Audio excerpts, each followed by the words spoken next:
impunzi za hano muri Kenya n'ahandi mu bindi bihugu bitandukanye zibayeho mu buzima nawe ushobora kubuzi ubuzima butari bwiza cyane. Ese izo mpunzi zose nishaka tuvuge kuz'abakongomani zizasubira mu gihugu cabo cabuza bizagenda gute? Ari kintu Imana ishobora kubwiraho?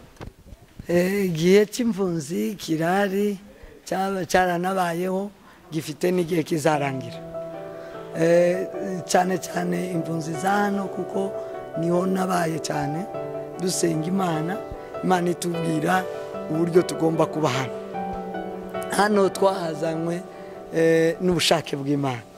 Ntabwo impunzi z'abakongomani nubwo dutataniye ku isi sinkoni y'Imana, ntabwo turiho umuvumo, nubwo benshi bavuga ko twavumwe ariko twavumwe kuko Imana yabitubwiye twebwe. Imana yatubwiye ko tutari hano kubw'umuvumo, tutari hano kubw'inkoni y'Imana, ahubwo turi hano kubw'amasezerano. Turi hano rero Imana ifite uburyo yaciye inzira z'uburyo zo kutujana mu mahanga kubw'impamvu zayo bwite, kandi zifitiye n'inyungu igihugu cyacu cya Kongo. Ntabwo umuntu agenda ngo abarasibamye cyangwa ngo arashize mu gihugu cye, ahubwo agiye guhahira igihugu cye, kuko umuntu wese ufite isezerano iyo agiye aba agiye guhahira igihugu cye. Na Yosefu agenda iyo aja kwa Potifari yaragiye yagendeye igihugu cy'iwabo, agiye kugihahira no kuzogikiza.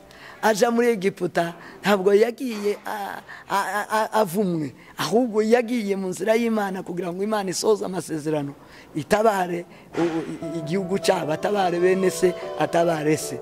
Rero natwe kuba turi hano turi mu nzira z'amasezerano. Nico gituma mu nzira z'amasezerano twibanda cyane ku gushaka ubushake bw'Imana no gutega amatwi Imana cyane kugira ngo tubashe kugera ku cyo Imana ishaka ko tugeraho. Rero hano tuwafite ubuhanuzi yuko ari inzira y'amasezerano, kandi inzira y'amasezerano itegerezwa kuba ari inzira umuntu wese ategerezwa kubamwo yiyeza atunganye, ativanga n'amahanga, ativanga n'ibyaha n'imana zaharya n'imico y'ubupagani yahajya ahantu yagiye, kuko arimo ahahira igihugu cye.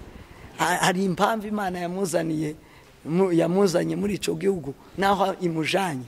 Rero tuwafite amasezerano yuko Imana ari inzira y'amasezerano, kandi muri iki gihe ubuhanuzi mu ijwi ry'Imana dufite kuri ubu twicaranye nuko igihe cy'ubuhunzi cy'ayo masezerano kiriko kirangira, cyo kugenda, cyo gukwira amahanga, sirtu hano cyane turi muri Kenya. Izi mpunzi zose zizagenda hanze? Sinemezanya n'umutima wanje ko zose zizogenda, kubera ko kandi simpakana ko zose zitazogenda, ariko kubwijwi ry'Imana, kubwijwi ry'Imana igihe gisigaye ni kigufi cyane, ni gitoya.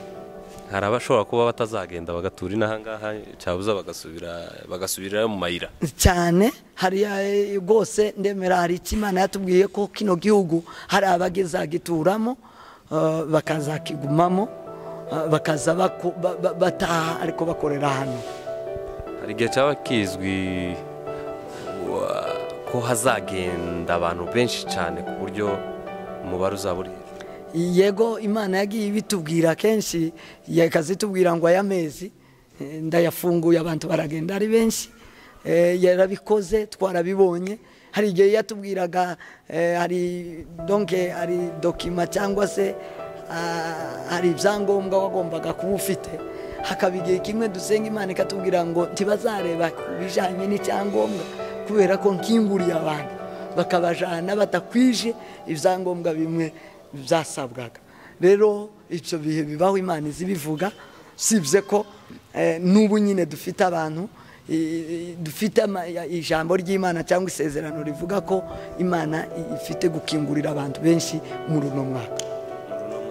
Yego, uyu mwaka urimo corona ukabamwo n'amasezerano. Yego, nubwo corona ihari ariko tuzagenda kabisa cyane. Nashakaga ngo abafite ayo masezerano bazogenda. Yego.